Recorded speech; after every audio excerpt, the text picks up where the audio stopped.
Mes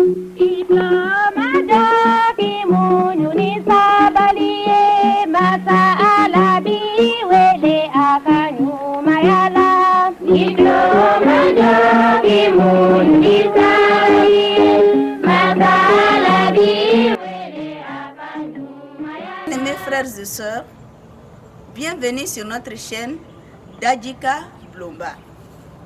Aujourd'hui, nous sommes à Samaya pour nous entretenir avec l'abbé Pierre Djouma sur le carême.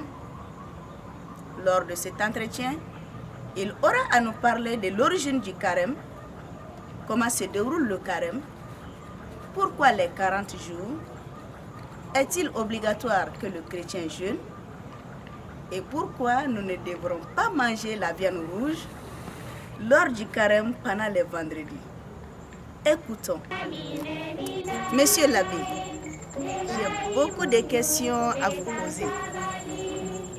Alors, comme première question, vous pouvez nous parler un peu de l'origine du carême? À la question par rapport à l'origine du carême, on peut retenir que le carême tel que nous le connaissons aujourd'hui ne fut instauré qu'au IVe siècle après Jésus-Christ. Il y avait bien sûr le carême, mais il n'était pas tel que nous le connaissons aujourd'hui. Au début, les premiers chrétiens, ils respectaient une diète les mercredis et les vendredis, ainsi qu'une semaine de jeûne avant la fête de Pâques. Donc, on pourrait dire grosso modo qu'ils jeûnaient seulement les mercredis et les vendredis. Et ensuite, la dernière semaine avant Pâques, ils jeûnaient toute la semaine. C'est seulement au IVe siècle après Jésus-Christ que la période de 40 jours de jeûne avant la fête de Pâques, que cette période fut instituée en référence au jeûne de notre Seigneur Jésus-Christ décrit dans l'évangile de Matthieu, chapitre 4, versets 1 à 2. Et depuis le IVe siècle, les catholiques jeûnent 40 jours avant la fête de Pâques.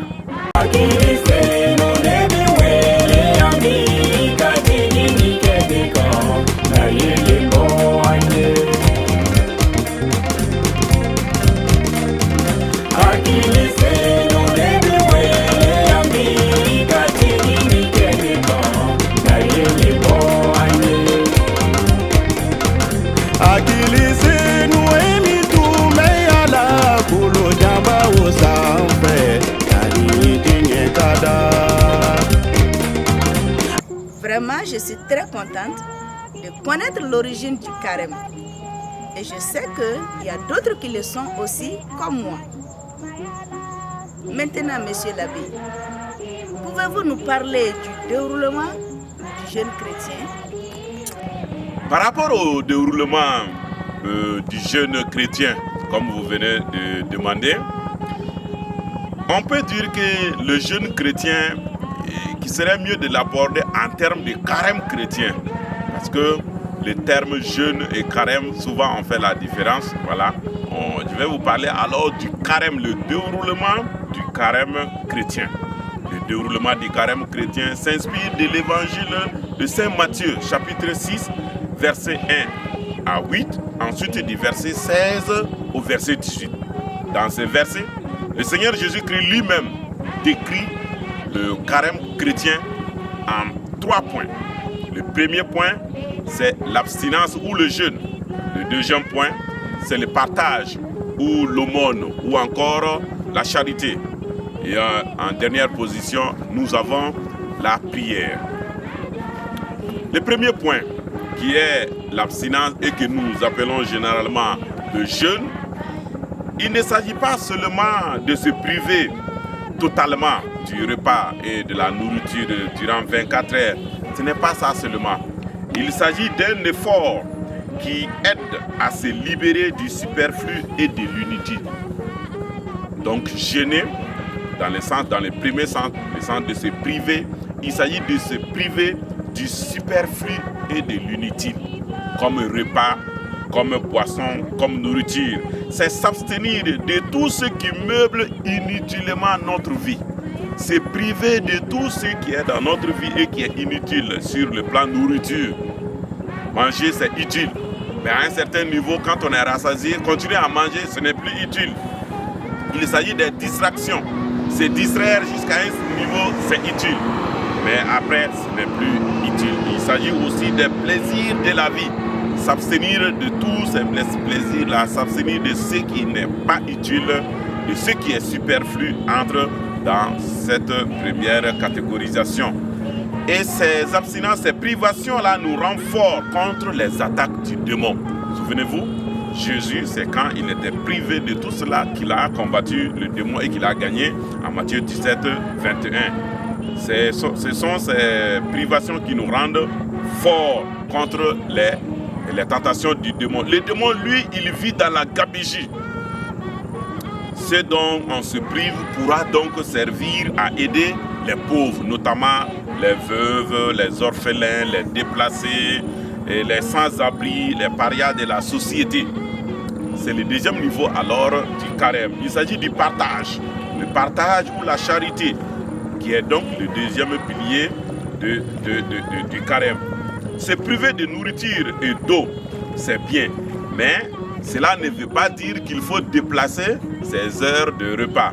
Déplacer l'heure du petit déjeuner, l'heure du repas de midi pour rassembler les trois le soir. Là, on ne s'est pas privé. On n'a fait que déplacer les heures du repas. Se priver, c'est vraiment ne pas toucher à ce à quoi j'ai renoncé.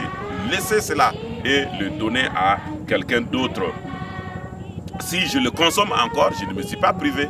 Si je me prive du petit déjeuner, je ne dois pas le prendre après. Si je le prends, que ce soit à midi ou le soir, je ne m'en suis pas privé. Mais ce dont je me prive, je le donne à la veuve, à l'orphelin, à l'étranger, aux prisonniers. Je m'en sers pour habiller ceux qui sont nus. Là, c'est le deuxième pilier du carême, qui est donc la charité, l'aumône. Ces piliers nous aident à renforcer notre relation avec les autres, à entrer en contact avec eux, à les aider. On regarde ainsi l'autre avec les yeux de Dieu. Le dernier pilier alors, c'est la relation avec Dieu, la prière. Le carême, c'est le moment de prier beaucoup. Et c'est le moment aussi de lire beaucoup la parole de Dieu et de la méditer. Voici maintenant le dernier pilier. Alors pour conclure, comment se déroule le jeûne chrétien, je nous renvoie à Isaïe 58, 6 à 8. Isaïe dit ceci: le jeûne qui me plaît, n'est-ce pas ceci? Faire tomber les chaînes injustes, délier les attaques du joug, rendre la liberté aux opprimés, briser tous les jougs. N'est-ce pas partager ton pain avec celui qui a faim, accueillir chez toi les pauvres sans abri, couvrir celui que tu verras sans vêtements, ne pas te dérober à ton semblable? Alors ta lumière jaillira comme l'aurore, tes forces reviendront très vite. Isaïe 58, versets 6 à 8.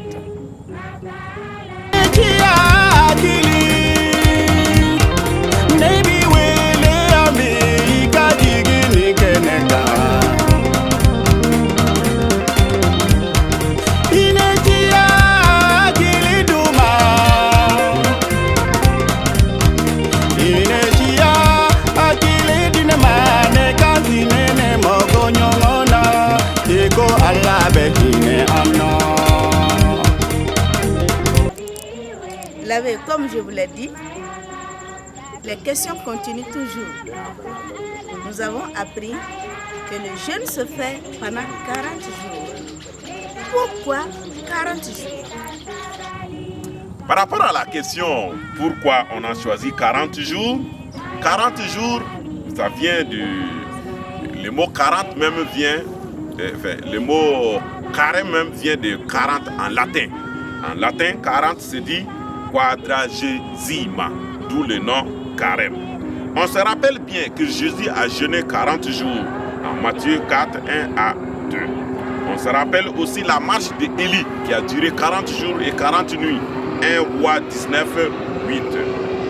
Le nombre 40 est donc le chiffre de l'attente. On sait aussi que dans l'ancienne Égypte, quand on sémait les blés avec l'épi, les blés mettaient 40 jours pour germer. Donc il fallait attendre 40 jours pour que le blé semé avec la coquille puisse germer. Alors c'est le temps, 40 c'est donc le symbole de l'attente en 2 Samuel 15, 7 et en Genèse 25, 20. C'est le temps aussi de l'épreuve, Exode 24, 12, 15 à 18, car le peuple a marché 40 ans et ça se fit une épreuve dans le désert. Donc 40 jours symbolisent une démarche de la rencontre avec Dieu. En réalité, entre le mercredi des cendres et le jour de Pâques, il n'y a pas que 40 jours, il y a en réalité 46 jours. Les 6 jours sont les dimanches. Les 40 jours sont les jours ordinaires, les 6 autres jours sont les dimanches. Et les chrétiens ne jeûnent pas le dimanche, car le dimanche c'est le jour de la résurrection. Et c'est pour cela que quand on note ces 6 jours des 46, il reste alors 40. Pour cette raison, si possible, on devrait éviter d'imposer les cendres les dimanches, puisque le dimanche n'est pas jour de pénitence, ce n'est pas jour de carême, c'est jour de fête. On devrait aussi, si possible, éviter les marches de carême les dimanches, puisque la marche de carême est une marche pénitentielle, est une marche de conversion, de tristesse, alors que le jour du dimanche est le jour de la fête de la résurrection du Christ. Monsieur l'abbé, dans tout ça là-haut, est-ce que c'est une obligation de jeûner? Est-ce obligatoire de jeûner, comme vous venez de le dire? Non, il n'est pas obligatoire de jeûner. Jeûner, dans la religion chrétienne, rien n'est obligatoire. Tout homme est libre. Nous sommes tous libres.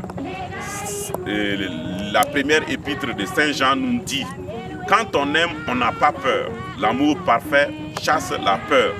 En fait, on a peur quand on entend une punition. Celui qui a peur n'aime donc pas de façon parfaite. 1 Jean 4, 18. Nous n'avons pas peur. Nous sommes fils de Dieu, nous les respectons. La crainte révérentielle. Donc, jeûner est un acte libre. Dieu n'est pas un gendarme pour nous poursuivre si nous avons jeûné, oui ou pas. C'est à nous de manifester notre amour en jeûnant librement. Il ne nous poursuivra pas. Il n'est pas là comme un arbitre pour siffler, mais l'amour que nous lui portons, l'amour que nous portons pour les autres, l'amour que nous portons pour nous-mêmes, nous pousse donc à jeûner. Donc tout chrétien est donc exhorté à jeûner selon sa santé et selon son travail. Selon sa santé et selon son travail. Moi, je peux être dans un bureau climatisé, je peux jeûner 40 jours. Mais mon grand frère qui est au village, qui va chercher du bois sous le soleil, sa femme qui doit piler les milles, elle n'est pas dans les mêmes conditions de travail que moi. Voilà, donc chacun doit jeûner en tenant compte de son état. Une maman qui allaite doit tenir compte de l'allaitement de son bébé en jeûnant. Quelqu'un qui est malade, il doit tenir compte. Alors, on jeûne librement en tenant compte de notre travail et de notre santé. Ce que l'Église recommande, c'est de jeûner au moins le mercredi des cendres et le vendredi saint. L'Église recommande vivement de jeûner le mercredi des cendres et le vendredi saint. Les autres jours, l'Église recommande aussi les autres vendredis du carême, l'abstinence de la viande rouge, ne pas consommer de la viande. Monsieur l'abbé, je pense que le jeûne c'est déjà s'abstenir, non? Mais pourquoi mettre l'accent sur la viande, surtout les vendredis? Voilà, par rapport à l'abstinence de la viande les vendredis de carême, la question est très simple. Au début du christianisme, dans les pays occidentaux, il était très facile d'avoir du poisson de mer, alors que la viande était le repas des riches. Avoir de la viande, même aujourd'hui dans nos villages, avoir de la viande n'est pas aisé. Alors les pauvres mangeaient du poisson, notamment le poisson de mer, avec un goût très salé et qui n'était pas du tout doux à manger. Ainsi, pendant les carêmes, ceux qui avaient des moyens et qui avaient habitué leurs enfants à manger de la viande pour faire jeûner aux enfants, on leur faisait manger le repas des pauvres, c'est-à-dire le poisson de la mer. Et ainsi, on s'abstenait de manger de la viande dans ces familles riches-là pour manger du poisson pas du tout bon. C'était un peu la privation. Mais l'arrière-plan théologique est le fait que Jésus est mort un vendredi. C'est le vendredi que le sang de Jésus a coulé. Et c'est pour cette raison que le vendredi, les chrétiens essaient de faire de telle sorte qu'on ne coule pas le sang, pas même le sang d'un animal. Voici la raison fondamentale. Les chrétiens font de telle sorte que le vendredi de carême, on ne coule pas du tout du sang, pas même du sang animal. Ce jour, alors, le sang lui rappelle la mort de Jésus. Donc le fait de s'abstenir de la viande le vendredi de carême, c'est un souvenir de la mort de Jésus qui a versé son sang. Et c'est le fait aussi de s'engager pour ne pas verser du sang, pour ne pas faire du mal, pour vivre en harmonie avec le cosmos. Voilà, tout est dit. Bien-aimés frères et sœurs, pour plus d'informations, vous pouvez nous contacter en écrivant sur notre page ou nous appeler. Dajika Blomba vous remercie pour votre aimable attention.